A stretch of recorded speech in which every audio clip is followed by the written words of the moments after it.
কৃষ্ণ কৃষ্ণ কৃষ্ণ বাৰু সেই আমাৰ আজি এই প্ৰাৰ্থনা সভাৰ সঞ্চালিকা আসন অলংকৃত কৰা আমাৰ আইগৰাকী চন্দ্ৰী সেৱা নিবেদন কৰিছোঁ। পাঠৰ আসন অলংকৃত কৰা আমাৰ বৰা বাপজনাৰ চন্দ্ৰকো সেৱা জনাইছোঁ। লগতে এই ভক্তিকুলা সন্ধানী সত্ৰৰ সভাপতি, সম্পাদক, উপসভাপতি, উপদেষ্টা মুখ্য সমস্ত বান্ধৱৰ চৰণে আমি সেৱা নিবেদন কৰিছোঁ। আপোনালোকে আমাক আজি এই নামঘোষা কিছু পৰ্যালোচনা কৰিবৰ কাৰণে, সৰলীকৰণ কৰিবৰ কাৰণে দায়িত্ব দিছে। আমি আপোনালোকৰ আশেষ আৰু আদেশ দুয়োটাকে সেইগত কৰি এই দায়িত্ব পালন কৰিবৰ কাৰণে আগবঢ়া হৈছে। ইয়াত যদি কোনোবাখিনিত অপৰাধ হয়, কোনোবাখিনিত ভুল ভ্ৰান্তি হয়, সেইখিনি সমস্তখিনি আপোনালোকে কৃপা কৰি শুধৰাই যে আপোনালোকৰ চৰণ তলত ঠাই দি আমাক কৃপা কৰিব। কৃষ্ণ কৃষ্ণ আপোনালোকৰ চৰণলৈ সেৱা জনাইছোঁ। কৃষ্ণ কৃষ্ণ কৃষ্ণ কৃষ্ণ কৃষ্ণ গুণ নাম ধৰ্মেশে পৰম মংগল আৰু সুমংগল। কৃষ্ণৰ কীৰ্তন ৰসেহে কেৱলে মুকুতি সুখৰ ফল। এই গোটেইখিনি নামৰ মহিমা এইটোৰ লগত সেইটো সম্পৰ্ক আছে। গোটেইখিনি নামৰ মহিমাকে ইয়াত কৈ আছে যে কৃষ্ণৰ গুণনাম ধৰ্মেশে পৰম মংগল আৰু সুমংগল। সমস্ত ধৰ্মৰ ভিতৰত ভগৱন্ত কৃষ্ণৰ গুণনামেই শ্ৰেষ্ঠ আৰু মংগল আৰু সুমংগল। মংগলটো আছেই, তাৰ উপৰি সুমংগল। আৰু ইয়াত শেষত কৈছে যে কৃষ্ণৰ কীৰ্তনৰ ৰসেহে কেৱলে মুকুতি সুখৰ ফল। কৃষ্ণৰ কীৰ্তন ৰসেহে কেৱলে মুকুতি সুখৰ ফল। কৃষ্ণৰ কীৰ্তনৰ যিটো ৰস, সেই ৰসৰ কথাটো জানে। ৰসটো সাধাৰণতে কিবা এটা গুটিত থাকিলে তাৰ ৰস ওলায়, সেই ৰসটো আমি পান কৰিব পাৰোঁ। কিন্তু হৰি ভক্তি ৰসটো মানুহ চকুৰে নেদেখে, সেইটো অনুভৱ কৰিব পাৰে। তাক আনন্দ ৰস বুলি কয়। ভকতি আনন্দ ৰস মাকো এক বিন্দু। গতিকে আনন্দ ৰসৰ যোৱাৰ হৃদয়তহে প্ৰকাশ পায়। সেইটো কেতিয়াও বাহিৰত দেখিব পৰা নহয়। ফল এটা চেপি দিলে ৰসটো তাত ওলাব, সেইটো মানে আমি নিজে দেখা পাইছো। যিকোনো ফল চেপিলে তাৰ পৰা ৰস ওলায়, সকলো বস্তুৱে ৰস আছে। কিন্তু যিটো আমাৰ এই কৃষ্ণৰ কীৰ্তনৰ যিটো আনন্দ ৰস, কৃষ্ণৰ কীৰ্তনৰ ৰসেহে কেৱলে মুকুতি সুখৰ ফল। মুকুতি সুখৰ যিটো ফল, সেই ফলটো পাবলৈ হলে কৃষ্ণৰ কীৰ্তন কৰি পেলাইহে আপুনি লাভ কৰিব পাৰিব। কৃষ্ণৰ কীৰ্তনটোত ইয়াত গুৰুত্ব বেছি দিছে। ভগৱন্তৰ যেতিয়া গুণনাম লীলাজক চৰিত্ৰ, পৰম সুমংগল, মংগলৰ মংগল, ধৰ্মৰ পৰম শ্ৰেষ্ঠময় বস্তু ভগৱন্ত কৃষ্ণৰ গুণনাম যেতিয়া আপুনি মানে আনন্দ মনেৰে, পবিত্ৰ মনেৰে, শুদ্ধ চিতেৰে আপুনি যেতিয়া কীৰ্তন কৰিব, কীৰ্তন কৰিলে আপোনাৰ হৃদয়ত এটা আনন্দ জোৱাৰ উঠিব। আপোনালোকে পাইছে, নামঘোষাতে কৈছে যে ৰাম কৃষ্ণ নাম মানে অমৃত সাগৰে। ৰাম নামৰ অমৃত সাগৰত মই সদায় মজি থাকিম। ৰাম নাম আনন্দৰ মাজত মজি থাকিম। মোক মুকুতিকে নালাগে, মুকুতি সুখকো তেজি মানুহে ৰাম নাম লবলৈ বিচাৰে। এই অৰ্থবোৰ এইকাৰণে কৈছে যে মানে এটা বস্তু সোৱাদটো চুপি থাকি যিটোত আপুনি সোৱাদ পাই থাকিব, সেই সোৱাদটো আপুনি তাৰ পাছত মানে সেই এৰি দিলে সেইটো নাপায়। অৰ্থাৎ গুটিটোৰ মাজত সোমাই গলেও সেইটো ৰস আপুনি নাপায়। আপুনি যদি চেনী বস্তাটোৰ মাজত সোমাই যায়, চেনী মানে খোৱাৰ যিটো সোৱাদ সেইটো নাপায়। সেইদৰে মানে ভকতি ৰসটো যেতিয়া মুকুতি পাই যাব, তেতিয়া ভকতি ৰসৰ সোৱাদটো তাত আৰু নাথাকে। সেইকাৰণে ভগৱন্তৰ গুণনাম লীলাজক চৰিত্ৰ শ্ৰৱণ কীৰ্তন কৰোতে এটা আনন্দৰ হৃদয়ত ৰস নিগৰিত হয়, প্ৰকাশ পায়। কেতিয়াবা চকুৰে মুখে দেহতো সেইটো বাহিৰত প্ৰকাশ পাই যায়, সেই আনন্দ ৰসটো। সেই আনন্দ ৰসে মানুহৰ শৰীৰটোক প্লাৱন কৰি দিয়ে, গোটেই শৰীৰটোক। অৰ্থাৎ প্লাৱন কেনেকে কৰিব, আমাৰ যিবিলাক স্নায়ুতন্ত্ৰ আছে, স্নায়ুৰ যোগেদি শৰীৰৰ সমস্ত যোগেদি তাৰ মানে সেই বায়ু প্ৰবাহিকা নাৰ্ভেৰে গৈ গৈ সমস্ত ঠাইত পাই আমাৰ শৰীৰটো পুলকিত কৰি দিব, ৰোমাঞ্চ কৰি দিব, আনন্দিত কৰি দিব। তেতিয়া আপুনি এটা আনন্দ বা এটা সুখ অনুভৱ কৰিব। সেই মানে হৰি ভক্তি আনন্দ ৰসৰ যিটো সোৱাদ, সেই সোৱাদৰ যোগেদি আপুনি তাতে মানে মুক্তি লাভ নকৰাকৈও মুকুতি সুখৰ ফলটো আপুনি তাতে লাভ কৰিব পাৰিব। কাৰণ আপোনাৰ ভকতি কৰিছে মুকুতি পাবলৈ, আকৌ মুকুতা সকলেও হৰি ভক্তি ৰসটো আস্বাদন কৰিহে তেওঁলোক ভাল পায়। অৰ্থাৎ আমি আগতে পাই গলো যে মানে যিটো মানে ভকতসকলৰ যিটো পৰম পুৰুষাৰ্থটো হ'ল ভকতি আনন্দ ৰস লাভ কৰা। গতিকে আপুনি যেতিয়া ভকতি আনন্দ ৰস লাভ কৰিব হৰিগুণ নামৰ যোগেদি, তেতিয়া আপোনাৰ মুকুতি পোৱাৰ যিটো সুখ ফল সেইটো আপুনি তেনেকে পাই যাব। তাহলে মুকুতি নাপালেও আপুনি মুকুতিতকে ইয়াত বেছি আনন্দহে লাভ কৰিব পাৰিব। মুকুতি বোলে মই মুকুতি নাপালো বুলি আপুনি দুখ বেদনা কৰাৰ প্ৰয়োজন নাথাকে।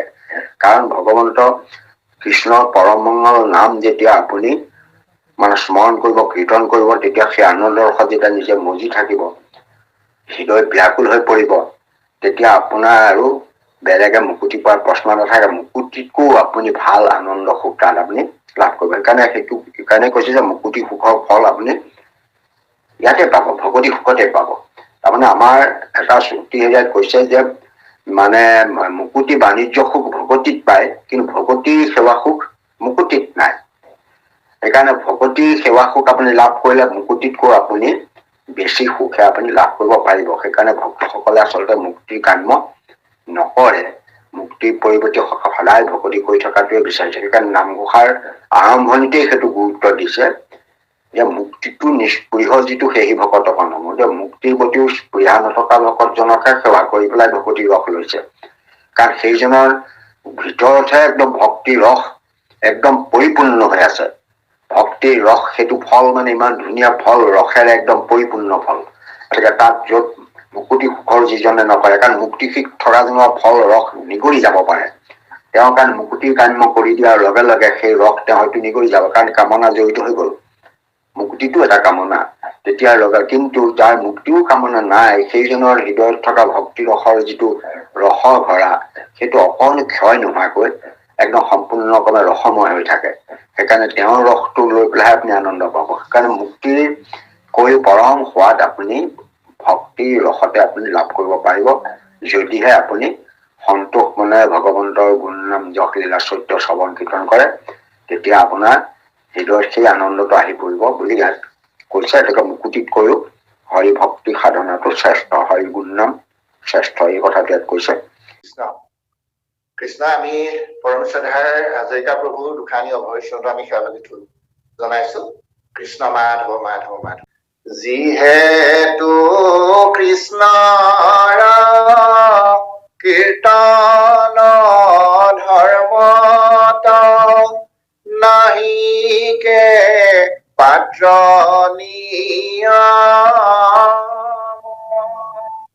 কেৱলে কৃষ্ণৰ কীৰ্তনে কৰ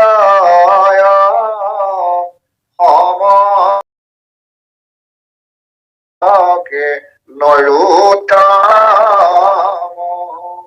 সমস্তকে নৰোত্তম। কৃষ্ণ কৃষ্ণ কৃষ্ণ কৃষ্ণ কৃষ্ণ। ইয়াত যিহেতু কৃষ্ণৰ কীৰ্তন ধৰ্মত নাহিকে পাত্ৰ নিয়ম, কেৱলে কৃষ্ণৰ কীৰ্তনে কৰয় সমস্তকে নৰোত্তম।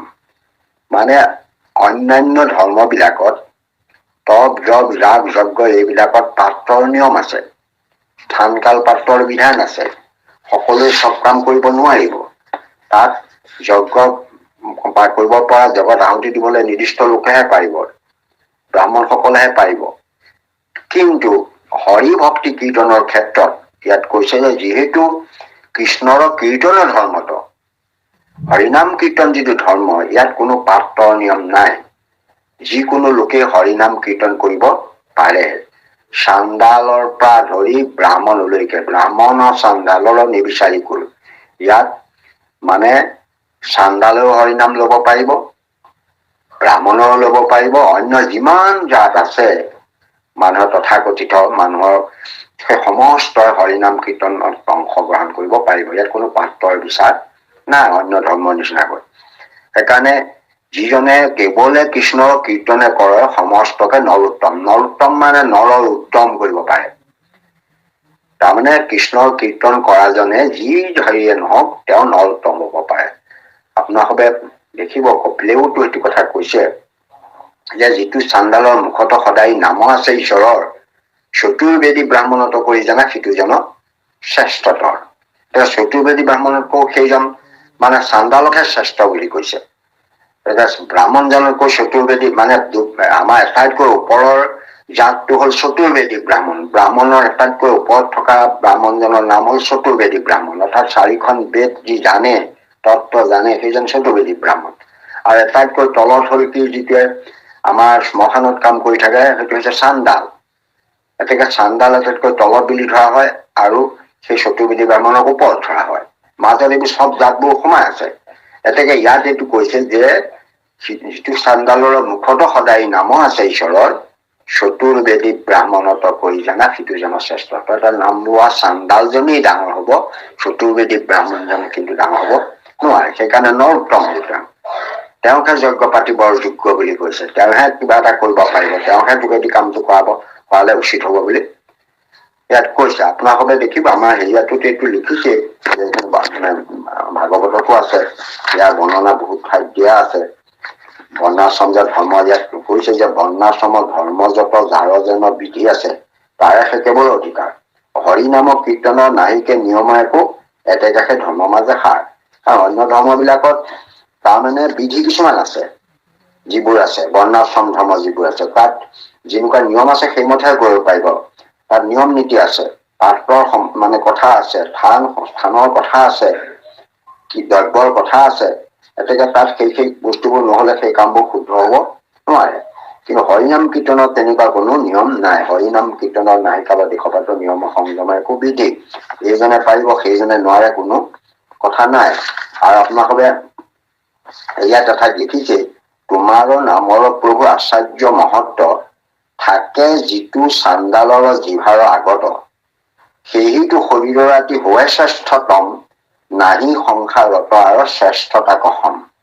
তপহোম দান সদা চাৰ তীৰ্থব্ৰত, যাগ যজ্ঞ বেদ পাঠ আদি ধৰ্ম যত, শুদ্ধভাৱে জন্মান্তৰে কৰি আশ্ৰয়, তজু নামক কীৰ্তনে দেখিও ভাগ্যোদয়। কিমান তেওঁ ভাগ্যটো হব পাৰে।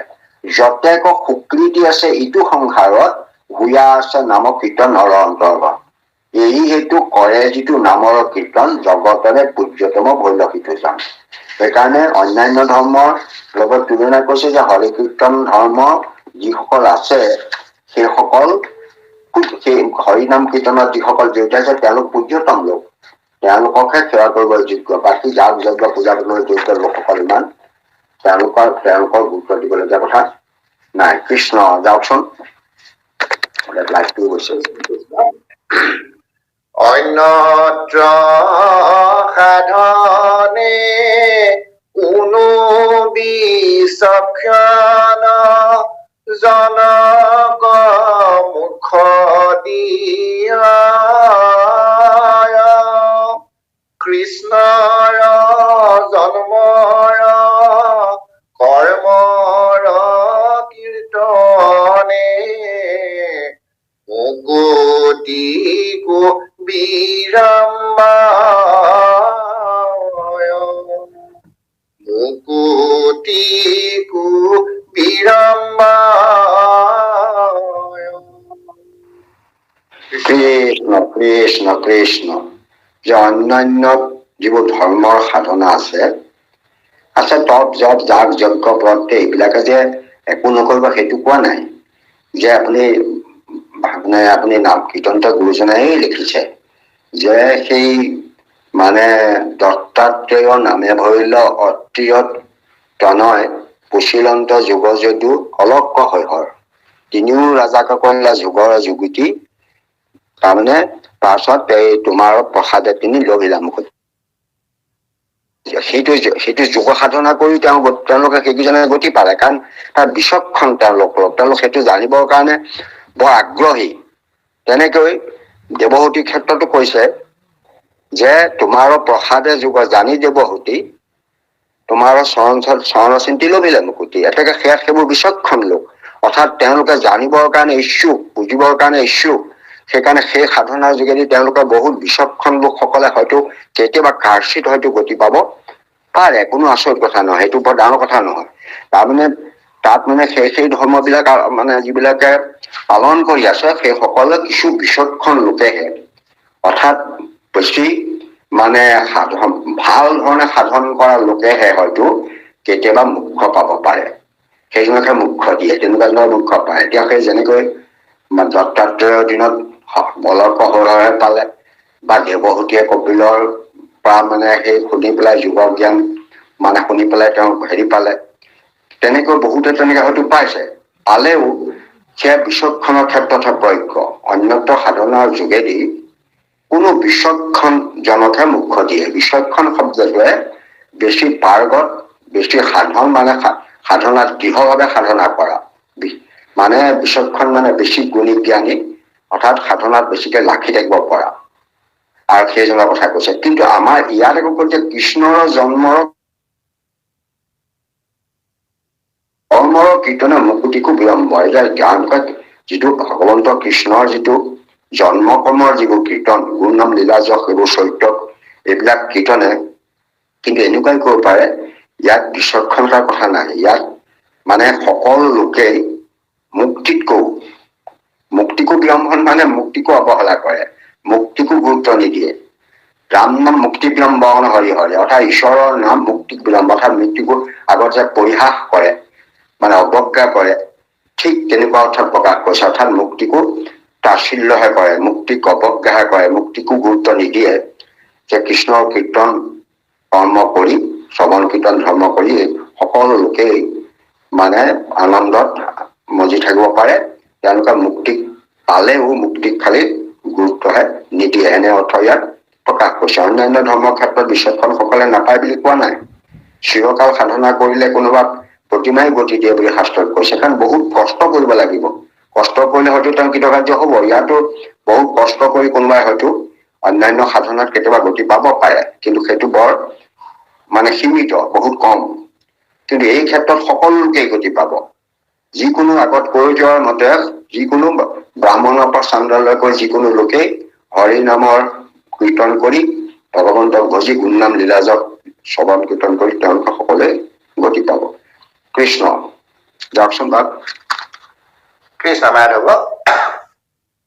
ৰাম হেনইটো দুগুটি অক্ষৰ বলৰ নাহিকে সীমা, মুকুতি সুখকো কৰিলে অধীন, আচুক আনমহিমা, আচুক আনমহিমা।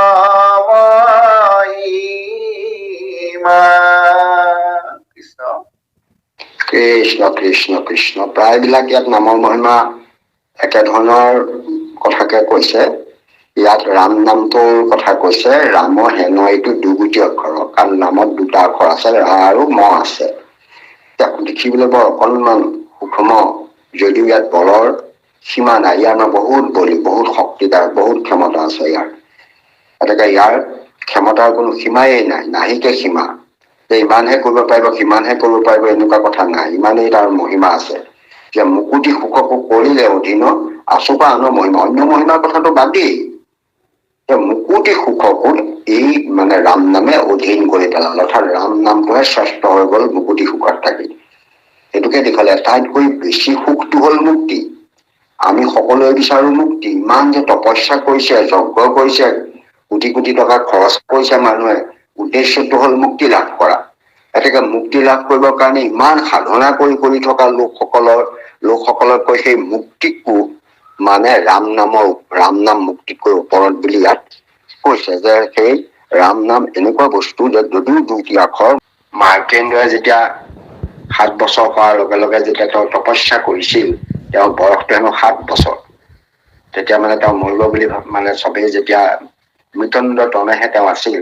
গতিকে তেওঁ মানে বাপেক মাকৰ দুখ দেখি নিজেই তপস্যা কৰিবলৈ গল, কাৰণ তেওঁৰ বয়সটো 7 বছৰতে তেওঁ শেষ হব, তেওঁৰ মৃত্যুৰ সময় আহি গল। শিৱ ৰুদ্ৰই তেতিয়া তেওঁ তপস্যাৰ অন্য একো কাৰণে অকল ৰাম নাম লৈ আছে। মাৰ্কেণ্ডয়ে নিৰন্তৰ ভাৱে ৰাম নাম লৈ আছে, স্মৰণ কৰি আছে, ৰাম নাম লৈ আছে। তেতিয়া সেই সময়ত তেওঁ মৃত্যুৰ সময় যদি আহি গলে যদি তেওঁক দমে লৈ যায়, তেতিয়াহলে সেইটো এটা ডাঙৰ মানে এই সমস্যাৰ সৃষ্টি হৈ যাব যে ঈশ্বৰৰ নাম স্মৰণ কৰি থাকোঁতে তেওঁ কেতিয়াও মৃত্যু হ'ব নোৱাৰে। সেইকাৰণে শিৱই হেনো হাতত ত্ৰিশূল লৈ চাৰিওফালে আহি পহৰা দি ফুৰিছিল। শিৱ নিজে আহি পেলাই ৰুদ্ৰ ৰূপ ধাৰণ কৰি যমৰ দূতবোৰ আহি আহি যম আহি পেলাই তাৰপৰা ঘূৰি যাবলগীয়া হ'ল। তেতিয়া তেওঁ বিষ্ণু ওচৰ নাপাইছিলগৈ। তেতিয়া সকলো আহি তালৈ ব্ৰহ্মা বিষ্ণু ৰুদ্ৰ তিনিওজন আহিছিল। আহি পেলাই দেখিলে যে ইতিমধ্যে মাৰ্কেন্দ্ৰই নিৰন্তৰভাৱে ঈশ্বৰৰ ৰাম নাম জপ কৰি আছে আৰু চাৰিওফালে ৰুদ্ৰই তেওঁক পহৰা দি আছে। কাৰণ ৰুদ্ৰই পহৰা দিবলগীয়া তেওঁ মৃত্যুপতিহে মাৰিবলৈহে লাগে। তেওঁ মৃত্যুপতিৰ দায়িত্ব এই সময়ত মাৰিলে দুখটো তেওঁ লাগে পৰিব, কাৰণ তেওঁহে মৃত্যুপতি। সেইকাৰণে তেওঁ পহৰা দিবলগীয়া হ'ল। এতিয়া তেওঁক কেতিয়াও সেইখন মাৰিবলৈ নিদিয়ে। উপায়ন্ত হৈ সিদ্ধান্ত কৰি ব্ৰহ্মাক বিষ্ণুৱে কলে যে কেইবছৰ আয়ুস তুমি দিছিলা? বোলে 7 বছৰ দিছিলো। তুমি 7 বছৰ দিওঁতে তুমি এইটো কৈছিলা নেকি যে কাৰ বৰিশে 7 বছৰ দিছিলা? বোলে নাই কোৱা, মই 7 বছৰ আয়ুস দিছিলো বৰ দিওঁতে। তেতিয়া 7 বছৰ তেতিয়াহ'লে তোমাৰ বয়সে 7 বছৰ কৰি দিয়া। মনুষ্য বয়সটো সম্বৎসৰ বুলি কোৱা হয়। সূৰ্যৰ লগত হিচাপ কৰি পেলাই মনুষ্য বয়সত উলিওৱায়। এনেকে 365 দিনে এবছৰ হয়। এনেকুৱা 7 বছৰ মানুহৰ। কিন্তু ব্ৰহ্মা আকৌ এটা দিনতে মানে 4,000 যুগত ব্ৰহ্মাৰ দিব 4,000টা সত্যতা দাপৰ যুগ লগ লাগিলে ব্ৰহ্মা এটা দিন হয়। তেনেকুৱা দিনে 365 দিন হলে এবছৰ হব। তেনেকুৱা এবছৰ 2 বছৰ হলে 7 বছৰ হলেহে মানে ব্ৰহ্মাৰ 7 বছৰ হব। এতেকে এটা দিনতে 4,000টা যুগ পাৰ হৈ যায়। সেইকাৰণে ব্ৰহ্মাৰ দিনে দি দিয়াৰ লগে লগে তেওঁ সেয়া বটবৃক্ষৰ কাহিনী আপোনালোকে জানে, কেনেকৈ তেওঁ নাসাৰ অন্ধৰে সোমাই তাৰ ভিতৰলৈ সোমাই গৈ পেলাই গোটেই সেয়া মাৰ্কেন্দ্ৰৰ কাহিনী, মাৰ্কেন্দ্ৰৰ সেই কাহিনী। গতিকে ৰাম নামৰ ইমানেই মহিমা যে ৰাম নাম জপ কৰা জনৰ ওচৰত যমৰ উদ্যোগটো প্ৰৱেশ কৰিব নোৱাৰে। ৰুদ্ৰই তেওঁক মানে একো কৰিব নোৱাৰে। সেইজন স্বয়ং ৰুদ্ৰই আকৌ নিজে, আপোনালোকে জানে পূৰ্বতে তেওঁ কপট ভক্তি কৰি পেলাই হৰিনাম গুপ্ত কৰিছিলে। গুপ্ত কৰাৰ কাৰণে তেওঁ ভগৱন্তই তেওঁকে গুপ্ত কৰাৰ সুবিধাটো দিলে, আগম শাস্ত্ৰ কৰিবলৈ কলে। তাৰ পাছত তেওঁ কলে যে মোৰটোতো মহাপাপ হল, মই নাম অপৰাধত পৰিলো, নাম অপৰাধৰ পৰা মই উদ্ধাৰ কেনেকে পাম? তেতিয়া দিছিলে যে তুমি নিৰন্তৰ ভাৱে ৰাম নাম জপ কৰি থাকিবা। গতিকে শিৱই সৰ্বক্ষণতে কৰবাত নিৰ্দিষ্ট আসনত বহি লৈ আপোনালোকে দেখিব তেওঁ নাম জপ কৰি থাকে। অৰ্থাৎ তেওঁ এই ৰুদ্ৰই ভগৱন্তৰ নাম নিৰন্তৰ ভাৱে তেওঁ আৰু তেওঁ নিজে আনকি নিজেই নাম জপ কৰা নহয়। আপোনালোকে সেই হৰমোহনত দেখিব, হৰমোহনত যেতিয়া শিৱই মোহিনী ৰূপৰ ওচৰত গোটেই পাগলৰ দৰে হৈছিল, তাৰপিছত আকৌ সমাজ পাতি তেওঁ বহুৱালে নহয়। বহুৱাই পেলাই পাৰ্বতীক বুজাই দিলে যে তুমি যে মোক কাহানী সুধিছিলা, তুমি জগতৰ ঈশ্বৰ, তুমি জগতৰ ঈশ্বৰ হৈ পেলাই আকৌ তুমি সদায় কাৰ নাম জপ কৰি থাকা? তুমি যে সুধিছিলা, মই যে তোমাক কৈছিলো পিছত কম বুলি, এতিয়া সেইজনৰ নামে মই জপ কৰো। আজি যিজনে মোক গোটেই জগতত ভ্ৰমাই ফুৰিলে মোহিনী ৰূপ ধৰি, যাৰ হেৰিয়াত মই গোটেই পাগলৰ দৰে হলো, সেইজনৰ নামেকে মই সৰ্বক্ষণে লৈ থাকো। এই বুলি পাৰ্বতীক বুজাইছিল। আৰু পাৰ্বতীকো তেওঁ মানে পৰামৰ্শ দিছিল। কি বুলি দিছিল? শিৱই যে সেইকাৰণে তোমাক আজিৰ পৰা কলো, হেন জানি দেৱী তুমি হৰিৰ চৰণ সেবী, এৰা লোভ মোহ ক্ৰোধ কাম নকৰিও জন্ম বৃথা। শুনা কথা হয়, শুনা সদা হৰি কথা, ফুৰা তুমি লৈ হৰি নাম। এতেকে এয়া শিৱইও পাৰ্বতীক মানে এইবোৰ মানে বলি বিধান আদি খাবলে মানা কৰিছে। হেন জানি দেৱী তুমি হৰিৰ চৰণ সেবী, এৰা লোভ মোহ ক্ৰোধ কাম নকৰিও জন্ম বৃথা। শুনা সদা হৰি কথা, ফুৰা লোৱা সদা হৰি নাম। আৰু সেইমতে পাৰ্বতীও সেইটোকে কাম কৰিলে। আকৌ পাৰ্বতীকো তেওঁ মানে কৈছে, আপোনালোকে নামঘোষাতে পাইছে, শুনিও পাৰ্বতী তুমি হেবে, ৰাম ৰাম ৰাম বোলা যেবে, কুমাৰ বদন হৈবেক শ্ৰেষ্ঠ মূল্য। ৰাম ৰাম ৰাম ৰাম ৰাম বুলি ৰামত ৰম সৰ্বক্ষণে জানা, ৰাম নাম সহস্ৰ নামৰ অতুল্য। তেওঁ যে ৰাম নাম লৈ থাকে, এবাৰ মানে আপোনালোকে পাব, এই মানে শিৱই পাৰ্বতীৰ লগত বিষৱত উঠি আকাশেদি গৈ থাকোতে সেই ৰাম নামৰ কথাকে কৈ আছে, ৰামেই শ্ৰেষ্ঠ বুলি। তেতিয়া তেওঁ কলে যে মই যে তোমাক কৈছিলো, মই কাৰ নাম লৈ থাকো চাওঁ, সেইজন দেখিছানে? হাতত কাণত ধনুখন লৈ পেলাই তেওঁ আউলি বাউলি হৈ, চুলি আউলি বাউলি হৈ যায় সেই বননিৰ মাজত দৌৰি ফুৰিছে, ঘূৰি ফুৰিছে, সীতা সীতা বুলি, মোৰ সেইজনী উপাস্য দেৱতা। এতিয়াতোতো পাৰ্বতীটো আচৰিত হৈ গল, যে এওঁ কেনেকে এওঁ মানে মোক এওঁ উপাস্য দেৱতা কেনেকে হ'ব, যিজনে ইমান আউলি বাউলি হৈ নিজৰ পত্নীক বিচাৰি বিচাৰি অৰণ্যত দৌৰি ফুৰিছে সীতা কৰি, এতেকে এইজনে উপাস্য তত্ত্ব কেনেকে হ'ব? এতেকে তেওঁ কলে নহয় বোলে মোৰ সেইজনে উপাস্য দেৱতা। তেওঁ সেইটো মায়া নৰতনু ধাৰণ কৰি এই সাংসাৰিক মানুহৰ মায়াৰ অৱস্থাত কি হব পাৰে সেই সম্পৰ্কে দেখুৱাবলৈ গৈছে। গতিকে মোৰ সেইজন উপাস্য তত্ত্ব, সেইজনকে মই উপাসনা কৰো, তেওঁৰ নাম মই লৈ থাকো। তেতিয়া পাৰ্বতীয়ে কলে মই এটা পৰীক্ষা কৰিম। তেতিয়া সীতাৰ ৰূপ লৈ এটা সীতাৰ নিচিনাকে হৈ পাৰ্বতীয়ে গৈ পেলাই তেওঁৰ সন্মুখত খাৰা হৈ গল। দূৰতে দেখিলে ৰামে সীতা কৰি পেলাই চিঞৰি আহিছে, আহোঁতে পটকে এই সীতাৰ নিচিনা দেখিলে এওঁ আগবাঢ়ি গৈ কলে, এই প্ৰাণনাথ, এয়া মই আহিলো বুলি চিঞৰি দিলে। দিয়াৰ পাছত ৰামে তেওঁলৈ ধীৰে স্থিৰে চাই কিছু দূৰ আগবাঢ়ি আহি তেওঁৰ সন্মুখ হৈ তেওঁ চিধাই ভৰিত ধৰি সেৱা কৰি কলে, হে মাতৃ, আপুনি বাৰু এই ৰূপটো কিয় লবলগীয়া হল? এইদৰে বুলি যেতিয়া তেওঁ কৈ দিয়াৰ লগে লগে তেতিয়া সীতাই বুজি পালে যে সঁচাকৈ পৰম ঈশ্বৰ, এওঁ ঈশ্বৰ হব। কাৰণ তেওঁ মোক কেনেকে জানিলে যে মই কি পৰা আহিছো, কেনেকে গম পাই গল? সেইটো তেওঁ বুজি পাই পৰীক্ষা কৰি কলে, প্ৰভু তেওঁ সেৱা জনালে। আহি পেলাই আকৌ পুনৰ শিৱক কলেহি যে আপুনি যিজন কৈছে সেইজন যে পৰম ঈশ্বৰ, মই পৰীক্ষা কৰি প্ৰমাণ কৰিলো। এনেকে কথা তেনেকুৱাই ৰাম মোৰ কথা এয়া পাৰ্বতীকো কৈছে, আৰু সেইকাৰণে পাৰ্বতীও মানে সেই ঈশ্বৰৰ নামতে সেইদিন ধৰি পাৰ্বতীও ভকত হৈ পৰিছে। এই যেতিয়া মানে ভগৱন্তই নাৰী ৰূপ ধৰি শিৱক মোহিত কৰিলে, তাৰ পাছত শিৱও ভকতলৈ আহিল। লগে লগে পাৰ্বতীও সেইদিনাখনৰ পৰা ধৰি ভকতি কৰিবলৈহে ললে। আগলৈকে তেওঁলোক জ্ঞান মাৰ্গীহে আছিলে, তেতিয়াবা ভকতি কৰিবলৈ আৰম্ভ কৰিলে। সেইদিন ধৰি হেনো পাৰ্বতীয়েও ভগৱন্তক ভক্তি কৰিবলৈ আৰম্ভ কৰি দিলে। গতিকে ইয়াৰ ৰুদ্ৰৰ কথা কৈছে।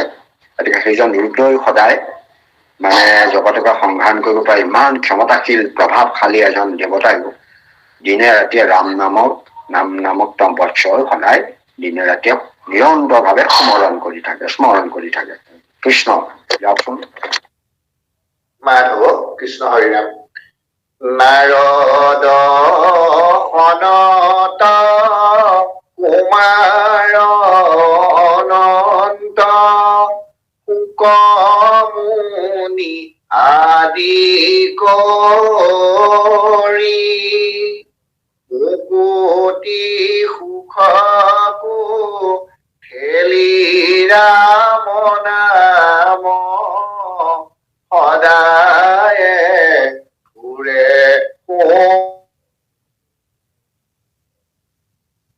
সোমৰি, সদায় ঘূৰে সোমৰি।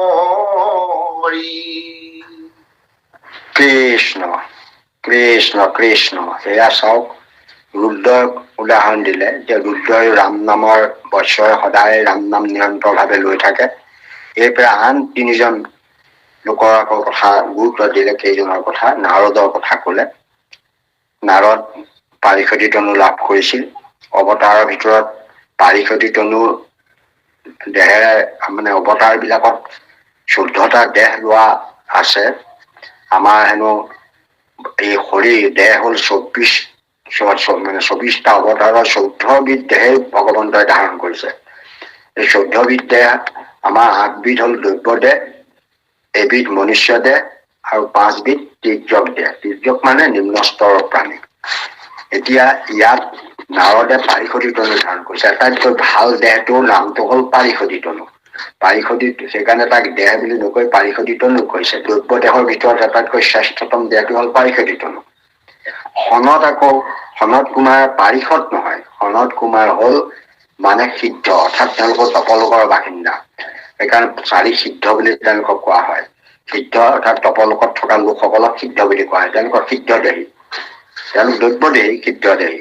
তেনেকে সনত কুমাৰৰ কথা কলে। অনন্তটো স্বয়ং ভগৱন্তৰ যাক সজ্জা কৰি আছে, অনন্তৰ যাৰ হাজাৰ খানা ধৰি আছে, যাৰ অনন্ত ফেনা যাৰ, যত মানে সেয়া দুগ্ধ ফেনৰ দৰে একদম শুক্ল বগা, তাত সেই সজ্জাত ভগৱন্তে সেই অনন্ত সজ্জাত শয়ন কৰি থাকে, যাক অনন্ত বুলি কোৱা হৈছে। তেওঁ সেই ইমান বিলাক মুখেৰে হেনো সৰ্বক্ষণতে ৰাম ৰাম ৰাম ৰাম ধ্বনি কৰি থাকে। ভগৱন্তক হৰণ কৰি থাকে, অনন্তই অনবৰতে ৰাম ৰাম কৰি থাকে। তেওঁ এই অজস্ৰ অনন্ত ভাঙাই ৰাম নামৰ ধ্বনিয়ে কৰি থাকে, অনন্তই সদায় ৰাম নাম লৈ থাকে। আকৌ সনত কুমাৰেও ৰাম নামে সদায় স্মৰণ কৰি থাকে। তাৰপৰা নাৰদেতো সদায় নাম লৈয়ে থাকে। আকৌ শুক মুনি আদি কৰি আকৌ আমাৰ ইয়াৰ শুক মুনিৰ কথাও ইয়াত উল্লেখ কৰিছে। শুক মুনিয়েও তেওঁ মানে কোনো বিষয় ভোগ লালসাৰ প্ৰতি তেওঁ আগ্ৰহী নহয়, তেওঁ মাত্ৰ নামৰহে প্ৰতি আগ্ৰহী। তেওঁ নিৰন্তৰভাৱে নাম থাকে। তেওঁ মাত্ৰ মানে তেওঁ লেংটিডালেই তেওঁ সম্পদ। তেওঁ কোনো বিষয় বাসনাৰ প্ৰতি লালায়িত নহয়। লেংটিডাল এডাল মাত্ৰ লেংটিয়ে তেওঁ চাৰিওফালে ঘূৰি ফুৰে আৰু য'তে পায় যি পায় তাকে খায়, সেইদৰে তেওঁ থাকে, খালি নামটো নেৰে, নাম অতি প্ৰিয়। এইসকলৰ এটা উদাহৰণ দিছে। নাৰদ ইমান পাৰিষতি তনু লাভ কৰা এজন সনত কুমাৰ, ভগৱান মানে ব্ৰহ্মাৰ প্ৰথম মানস পুত্ৰ সনত কুমাৰ, চাৰিজন অনন্ত যি সজ্জাত ভগৱন্তক হৰণ কৰি থাকে উদাহৰণ দিছে। আটাইতকৈ মুনিবিলাকৰ শ্ৰেষ্ঠ দীপেন্দ্ৰ বুলি মানে কি কয়, মুনিন্দ্ৰ বুলি কয়। মুনিন্দ্ৰ মানে মুনিবিলাকৰ ইন্দ্ৰ সদৃশ। মুনিবিলাকৰ মাজত ইন্দ্ৰ, দেৱতাৰ মাজত ইন্দ্ৰ যেনেকৈ পুৰন্দৰ, মুনিবিলাকৰ মাজত ইন্দ্ৰ হল এই শুকমুনি। গতিকে এই শুকমুনিকে আদি কৰি এইসকলে সদায় মানে ৰাম নাম স্মৰণ কৰি থাকে, ৰাম নাম লৈ থাকে। তেওঁলোকে মুকুতি সুখ নিবিচাৰে, মুক্তি লাভ কৰিবলৈ নিবিচাৰে। তাৰ মুক্তি কাম্য তেওঁলোকে নকৰে। নাৰদেও মানে নিবিচাৰে, বিচৰা নাছিল, কিন্তু তেওঁ মুক্তি নাপাই পেলাই পাৰিষতি তনু লাভ কৰিলে। সেইকাৰণে তেওঁ গোটেই বিশ্বখনত তেওঁ ভ্ৰমণ কৰে, হৰিনামৰ লীলা বিস্তাৰ কৰি ঘূৰি ফুৰে, আনন্দৰ মানে বিচাৰি বিচাৰি তেওঁ ঘূৰি ফুৰে। সেইকাৰণে সনত কুমাৰেও চাৰিওফালে তেওঁলোকে ভগৱন্তৰ গুণ কীৰ্তন চাৰিওফালে প্ৰচাৰ কৰি ঘূৰি ফুৰে চাৰিক্ষেত্ৰই। আৰু সেইদৰে অনন্তই সদায় ভগৱন্তৰ পৰম মংগল নামকে সদায় মুখত স্মৰণ কৰি থাকে। শুকমুনিয়েতো ঈশ্বৰৰ নাম লৈয়ে থাকে। গতিকে এইসকলে ৰাম নাম মানে ওপৰত গুৰুত্ব দি মুকুতি সুখকো ঠেলি অঁতৰাই, মুকুতি সুখকো ঠেলি মানে অঁতৰাই থৈ ৰাম নাম লৈ সদায় শুমৰি থাকে। সেইকাৰণে তেনেহেন যিজন ইমান শ্ৰেষ্ঠ শিৱ, নাৰদ, মানে সনত কুমাৰ, অনন্ত, শুকমুনি আদি মহান ব্যক্তিসকলে যি ৰাম নামতে সৰ্বক্ষণে মজি থাকে, তেনে ৰাম নাম আমি বিলাকে লোৱাৰ গুৰুত্ব দিব লাগে। ৰাম নামত হেলা কৰিব নালাগে, অৱজ্ঞা কৰিব নালাগে। সাধাৰণ দুটা আখৰ বুলি ভাবি তাক অৱজ্ঞা কৰিব নালাগে। ৰাম নাম মানে গুৰুত্ব সহকাৰে সৰ্বক্ষণে লৈ থকাৰ চেষ্টা কৰিবলৈ মহাপুৰুষ মাধৱদেৱে আমাক এইকেইটা উদাহৰণ দি আহ্বান জনাইছে ৰাম নামত মজি থাকিবলৈ। কৃষ্ণ বা দিয়কচোন, চাব আপুনি।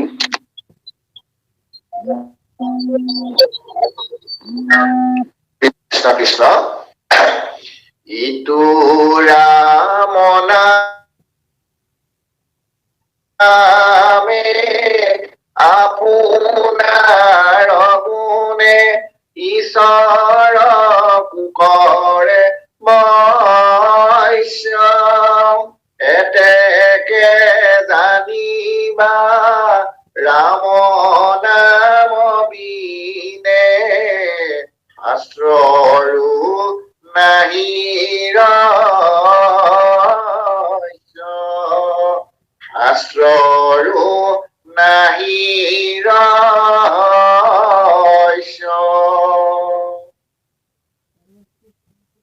কৃষ্ণ কৃষ্ণ কৃষ্ণ। এই ৰাম নামৰ মহিমাকে আকৌ কৈছে যে ৰাম নামৰ যে মহিমা কিমান বেছি তাৰ সেই সম্পৰ্কে এই ভাষী ঘোষাটো কৈছে যে ঈশ্বৰকো বৎস কৰে। ৰাম নামে আমাৰ পাপ ক্ষয় কৰাতে নহয়, পাপ খোৱাটো দিয়া সাধাৰণ কাম। তিনি অন্যান্য সমস্ত আপুনি সম্পদ দিব পৰা ক্ষমতাটো ইয়াত আছেই। আৰু ৰাম নামেতো আপুনি মুকুতিটো সহজেই দিব পাৰে, কিন্তু মুকুতি নলয় লোকসকলে। সেই ৰাম নামৰ ওচৰত আকৌ কিন্তু হৰি বৈশ্য হৈ থাকে। আপোনালোকে পাইছে আমাৰ নামঘোষাতে মহাপুৰুষ মাধৱদেৱে লিখিছে, ৰাম কৃষ্ণ ৰাম নাম লৈ মানে হৰিকো বৎস কৰে, হৰিকো বৎস কৰে। গতিকে এয়া আপোনালোকে দেখিছে যে ঈশ্বৰৰ পৰম মংগল ৰাম নামে হৰিকো বৎস কৰিব পাৰে। বৎস মানে হৰিকো দাস কৰিব পাৰে। ৰাম নাম লৈ থকাৰ ওচৰত হৰি হেনো পিছে পিছে গৈ থাকে, সেইটোৱে বৎস কৰা হল। তেওঁ হেনো হাতত চক্ৰ ধৰি গৈ থাকে।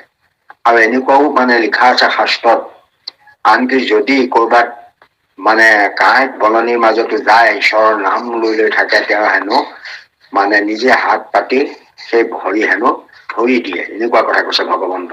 গতিকে ভগৱন্তৰ ৰাম নামৰ বৎস আপোনাৰ ওচৰত বৎস কিয় হল যে আপুনি যে ৰাম নাম লৈ আছে?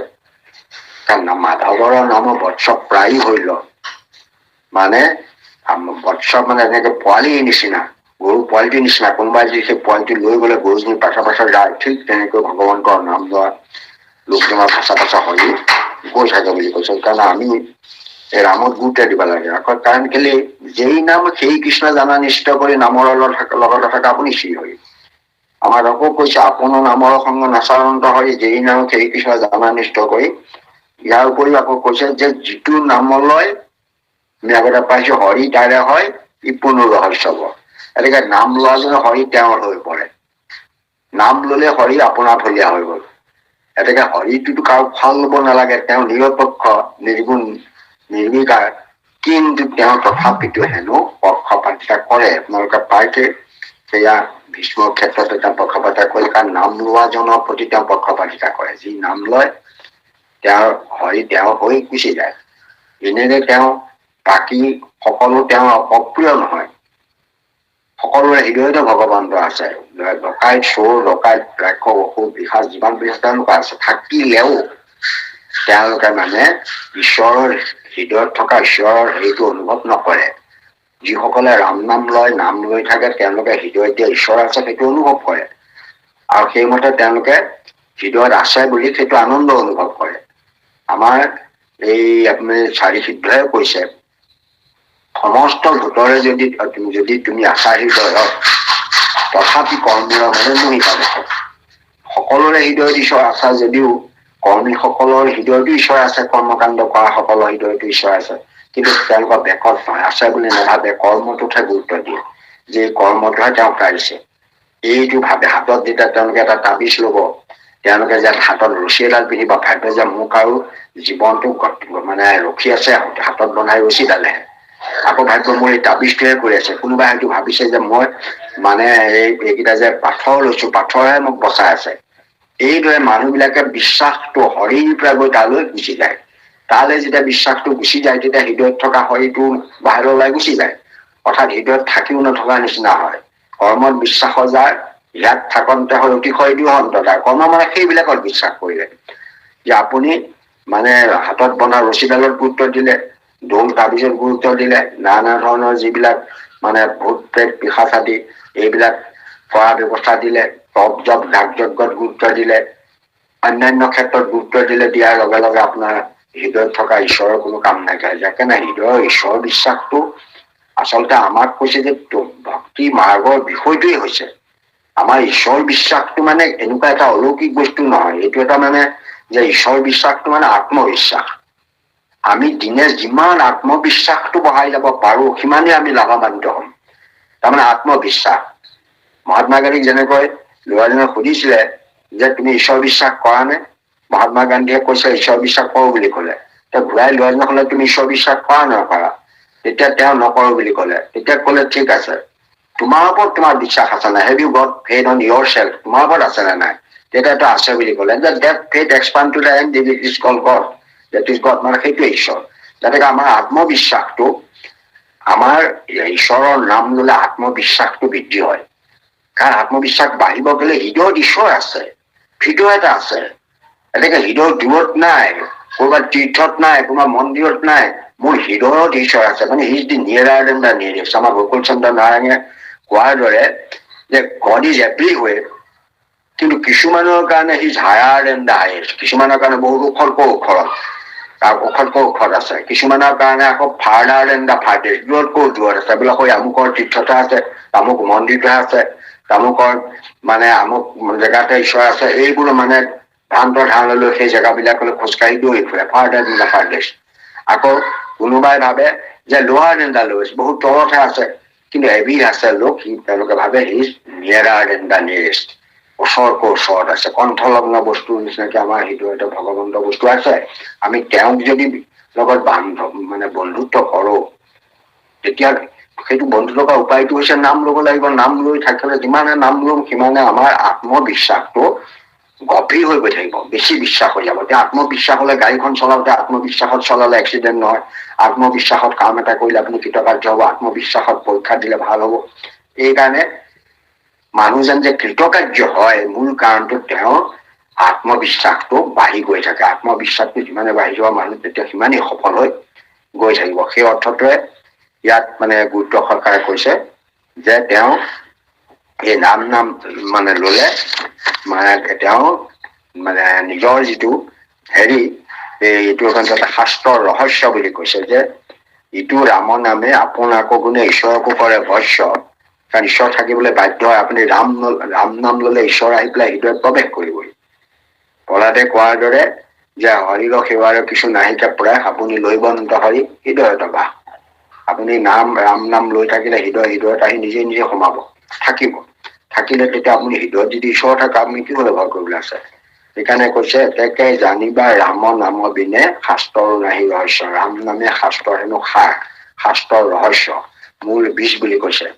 সমস্ত শাস্ত্ৰৰ মূল বীজ ৰাম নামটো। আমাৰ পায় আপোনালোকে দেখিব যে প্ৰথম নাম ৰামহে। মই নিজে বহুত চিন্তা চৰ্চা কৰি পালো যেতিয়া পৰম ব্ৰহ্মৰ ৰূপে ভগৱন্ত আছিল, যেতিয়া একো নাছিল, কোনো ৰূপ নাছিল, কোনো নিৰ্বিকাৰ কোনো ৰূপ নাছিল, মানে নিৰাকাৰ আছিল, যেতিয়া পৰম ব্ৰহ্মৰূপত আছিল তেতিয়া তেওঁৰ পৰিচয় আছিল, তেওঁ এটাই আছিল ৰাম। তেতিয়া তেওঁ ৰাম বুলিছিল। সেইকাৰণে আমাৰ আপোনালোকে চাব আমি জয় দিওঁতে এই জয়টো মানে ভগৱন্তৰ জয়হে, পৰম তেওঁ ৰামহে। জয়ৰ ৰামটো সেইকাৰণে আগতে কয়, এইটো নামৰ জয় নহয়, প্ৰথম পৰম ব্ৰহ্মৰ জয় ৰাম, জয়ৰ ৰাম। তাৰপিছতে তেওঁ নাৰায়ণ হল, অৰ্থাৎ তেওঁ মানে কাৰণ ব্ৰহ্ম হল, মানে নিৰ্গুণ সাকাৰ কাৰণ ব্ৰহ্ম হল নাৰায়ণ, অৱতাৰৰ কাৰণ নাৰায়ণ। সেইকাৰণে জয় নাৰায়ণ দিলে। সেই নাৰায়ণে আহি বেদৰ গুপুত বিত্ত নাৰায়ণে দৈৱকীত হন্তে সাক্ষাৎ ঘোলাবি। দৈৱকীত আহি পেলাই তেওঁ আহি আমাক মনুষ্য লীলা কৰিবৰ কাৰণে মায়ানদত ধৰি পেলাই গুণনাম লীলাজক প্ৰচাৰ কৰিলে ধৰাধামত আহি।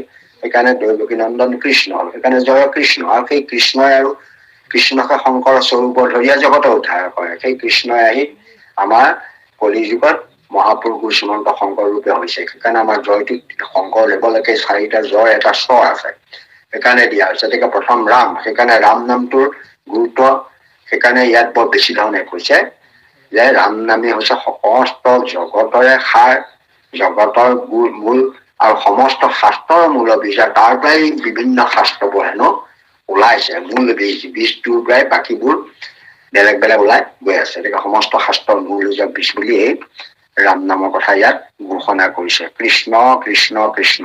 আমাৰ সঞ্চালিকাৰ প্ৰমুখ্যে আপোনালোক বাপ বান্ধৱ সমস্ত আমাৰ পাঠক বাপৰ চৰণ সেৱা জনাইছিল। তেখেতে সুন্দৰ কণ্ঠৰে পাঠ ইতিমধ্যে পৰিৱেশন কৰিলে। আমি আমাৰ মনৰ মাজত যি আহিছে, এইফালে গৈছিলো এইখিনিত বহিলো আৰু যি মনৰ মাজত আছিল, হৃদয়ত যি ভাবিলো, সেইমতে আপোনালোকৰ ওচৰত আমি এনেকৈ ব্যাখ্যা বা সৰলীকৰণ কৰিলো। ইয়াকে কৰিবলৈ য'ত আমাৰ নিশ্চয় ভাৱ ভংগী চিন্তা চৰ্চাতো অপৰাধ হৈছেই, লগতে বাক্য বচনতো অপৰাধ ঘটিছে। আৰু হয়তো কেনেধৰণে গাব পাৰিছো, কব পৰা নাই, ইয়াত এই সমস্ত অপৰাধখিনি আপোনাসৱে মৰিখন নকৰিলে আমাৰ গত্যান্তৰ নাই। সেই আপোনাসৱৰ দুখানি চৰণলৈ সমস্ত আই বাপ ভক্ত বান্ধৱ সমস্ত চৰণলৈ গাবি মহাপুৰুষৰ ৰচিত বাকী ঘোষাৰে আমি সেৱা নিবেদন কৰিছো। ৰাম মোৰ সম পাপী লোক নাহিকে ই তিনি লোক, তুমি সম নাহি পাপ হাৰি, জানি গোবিন্দ মোক যেন জোৱাই কৰি উক, পুৱা পাৱে কৰো গোহাৰি, ৰাম তুৱা পাৱে কৰো গোহাৰি। কৃষ্ণ জয় ৰাম, জয় নারায়ণ, জয় কৃষ্ণ, জয় জগৎগুরু শ্রীমন্ত শঙ্কর, ও হরি, ও রাম। অপরাধ বিনাশন তজু নাম নারায়ণ, জানি নামে পহিল শরণে, আনগতি নাহিকে মৰণি অপৰাধ ক্ষমা কৰি তুমি দয়াশীল হৰি মোক ৰক্ষা কৰি চৰণে মোক ৰক্ষা কৰি চৰণে অ হৰি অ ৰাম শ্ৰীমন্ত শংকৰ হৰি ভকতৰ জনা যেন কল্পতৰু তাহান্ত বিনাই নাই নাই নাই আমাৰ পৰম গুৰু আমাৰ পৰম গুৰু অ হৰি অ ৰাম কৃষ্ণ কৃষ্ণ কৃষ্ণ মাধৱ মাধৱ হে পৰম কৃপালু প্ৰভু সমস্ত মাতৃসভাই সমস্ত আজ্ঞাপৰে ভকতি আজি আপোনাসৱ মহামহন্ত আপোনাসৱে আমাক আজ্ঞা কৰিছিলে এই মহাপুৰুষ মানুহ পুৰুষৰ ঘোষা শাস্ত্ৰভাগী এক পৰিচয় কীৰ্তনৰ হেতু আমি আপোনাসৱৰ আজ্ঞা লৈ দায়িত্বভাগী পালন কৰিবলৈ যাওঁতে আমাৰ নথৈ গুটি অপৰাধ হৈ গৈছে সৰ্ব অপৰাধ সমৰীখন বিচাৰি আমি মহাপুৰুষৰ বাণীৰে ভগৱন্তৰ চৰণত আপোনাসৱৰ চৰণত সেৱা নিবেদন কৰা হৈছে কোটি কোটি ঘোৰ অপৰাধনীতে কৰো মই দুৰাশয় হে হৰি মোক দাস হে নমানি ক্ষমীয়োক কৃপাময় ক্ষমীয়োক কৃপা